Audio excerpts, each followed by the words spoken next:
so sick of doing dishes. I am so sick of doing housework. I am so sick of working. And then there's chocolate, but I'm not hungry. And then what's in the fridge? And I'm still not hungry. This is a great time to talk about feelings and eating. Hi, it's Laurelee Roark from It's Not About Food podcast. And today we are talking about having feelings and eating. And so much of the time we think we are hungry, and what we are is having feelings. And we're trying to eat away those feelings. I myself was never ever taught about feelings. I was given a feeling when I was little in my family, and that was to be silly and funny and happy all the time. That's what I got. You know, my brothers and sisters all got different feelings that they could have. My mom had a feeling, sort of crazy feeling. And everybody in my family was assigned a feeling. And you had to have that feeling all the time. And I even to this day, one of my siblings will say, but you're normally so happy, because that was my feeling. So it's hard for me to be sad or to be mad or to have frustration. I do have those things, but it is hard for me to have them. And so a lot of times I ate over being angry or sad or depressed or despairing. So the card is the goddess is standing with the feelings and the eatings going around and around her head in a little kind of a thought bubble. And it says, overeating and undereating are both ways to cope with overwhelming feelings. They can become a tool to calm down, numb the pain, or get away from the feelings. Once we become aware of our overeating or undereating in the moment, just like what I just did there, my little skit, in the moment, I was frustrated with having to do the dishes or housework or any work at all, really. And I immediately wanted to eat. And then I went back to, in the moment, what was I feeling? I was feeling upset that I was having to do the dishes. I know really whatever about that, but I was just feeling put upon, I guess. So we can, if we become aware of our overeating or undereating in the moment and go to our feelings, we can then look beneath the behaviors at the underlying feelings and explore what might have caused them. A lot of times it's not a big deal. I'm just frustrated or lonely or tired or I don't know what else to do. So I think I'll have a snack. There's nothing wrong with chocolate or fruit or going through the refrigerator. There's nothing wrong with being upset that you have to do the dishes for the billionth time. It's just, isn't this interesting? This is a feeling I'm having. If it needs to be explored more, you can do that. But it could just be, a feeling that is passing by. Like, I'm rushed and I need to get these dishes before I leave the house, or the cat will jump up and she may knock a dish down, or, whatever. I project into the future or go into the past, and it's in the moment I was frustrated. That's what was going on. In the moment I was not hungry. In the moment I just needed to know that I was frustrated with having to do the dishes. So the card at the bottom says, today I will practice noticing when I am overeating or undereating and ask myself, what am I feeling right now? I will close my eyes and take a few deep breaths, asking myself, where in my body do I feel these sensations? Can I identify any emotions? If so, what might have happened that triggered this feeling? So for me, in my life, and a lot of people hold their feelings in their bodies, I held a lot of feelings in my tummy. So consequently, in my eating disorder, I wanted my tummy to feel either really full when I was overeating or completely empty and concave when I was undereating. So I would, for instance, eat chocolate or a lot of candy or a lot of chips or ice cream or, anything to get that full feeling So I would be full of food instead of full of feelings. And then when I was under eating, when I went into my anorexic phase, I would make a lot of food or be around a lot of food, but never eat the food. So I was in control. Of course, the eating disorder was in control. What I really needed to do was, what does me under eating or sort of clamping down on myself and not letting me even eat a meal, what is that doing for me? It makes me feel in control. When I was overeating and just stuffing food in, what did that do for me? It made me go numb. So at one point in my recovery, pretty early on, I was eating and eating and eating and eating cookies. Again, nothing wrong with cookies. Cookies are fantastic. Nothing wrong with chocolate. Chocolate is fantastic. But I can remember lifting up this cookie and going, what do I want this cookie to do for me?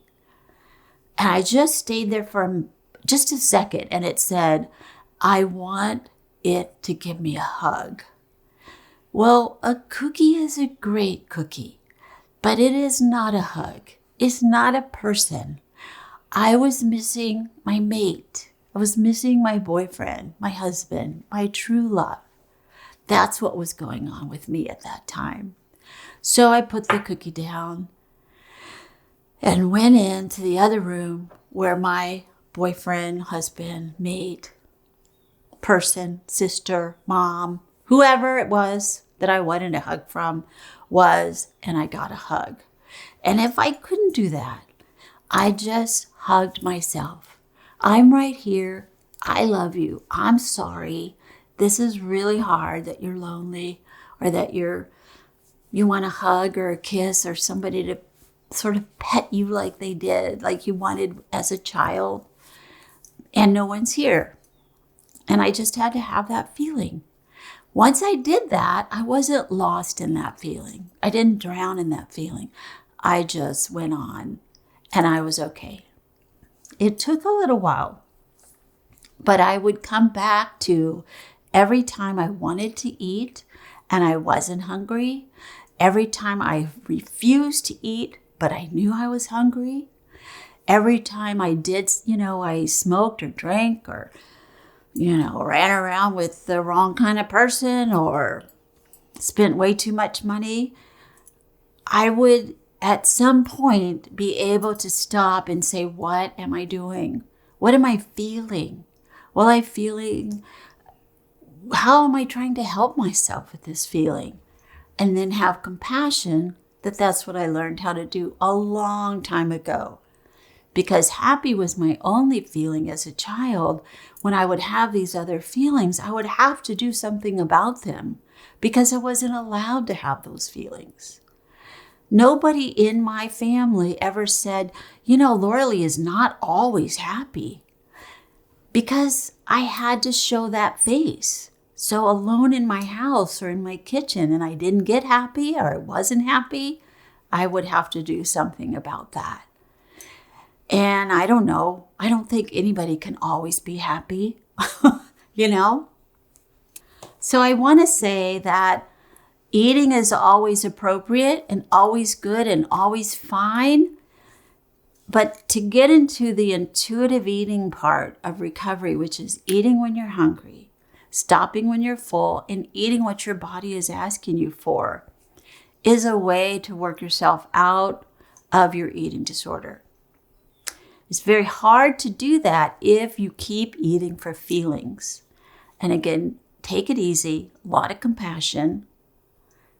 You've learned how to eat this way for a long time. You've learned how to take care of yourself this way for a long time. And you no longer need it. You want to have recovery. It's fabulous to have recovery. It's fabulous to eat when you're hungry and stop when you're full and not be eating over your feelings. And of course, some of us still do. I was at a birthday party. I probably ate more cake than I needed because I was really happy. And it was a fun birthday party and the cake was really good. But I didn't beat myself up all the way home and I didn't go on a diet the next day. I just, isn't that interesting? At a birthday party, I ate a bunch of cake. me and everyone else in the world. So that's not really what I'm talking about. I'm talking about having a feeling. I'm at a birthday party and I feel lonely, or I feel tired, or I feel, I don't know, I don't even want to be here at this birthday party. So I eat all the cake, or a lot of the cake, and then I stop at a store on the way home and get a couple more cakes and eat those cakes over the sink in the kitchen, and then eat until I fall asleep in a coma. That is what I'm talking about. So that same scenario where I want to keep eating, or I want to eat too much cake, just find a moment to be with yourself, go within, and like the card says, very gently, Laurelee, come home, come home. Where in my body do I feel my sensation? Right here. A lot of feelings in my tummy all the time. So identifying my emotions, I'm jealous, I'm sad. And if so, what happened that triggered this feeling? I was at the birthday party. Okay, I figured it out. I still want to eat. I would go to myself. I would go here.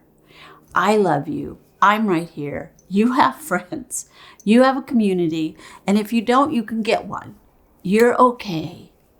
You were invited to this birthday party. These people like you. You don't have to eat all the cake. You don't have to stop on the way home. Love yourself enough to get through these hard moments when you have a big feeling that you do not like, which is most of them other than happy for me. So I think this is a huge, huge tool to get through your eating disorder, is to identify your feelings, feel your feelings, and then let go of them if you can. And if you can't, get help, get support.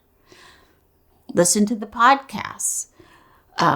Give me a call, write me an email, do some therapy, go out and dance, get some friends together, go to dinner, just do some creative stuff. Like get a bunch of coloring books and invite a bunch of friends over and everybody colors. Whatever, just do anything else but eat unless you're hungry. And if you do eat, be kind to yourself. You're practicing stuff that a baby knows how to do. You knew how to do when you were a baby, but we lose it along the way when we use food instead of feeling. It's perfectly okay. Isn't this interesting? This is how you learn to take care of yourself. And now put a bunch of other stuff in there on how to take care of you. Thank you so much for listening to my little talk. Really appreciate you being here. And Body Love card of feelings and eating is one of my most favorite ones. Follow me on Patreon, on Facebook, and on Instagram. Also go to my website, LaureleeRoark.com. Give me a call, give me a line on email. I'm happy to talk to anybody, and you can do this. Thank you.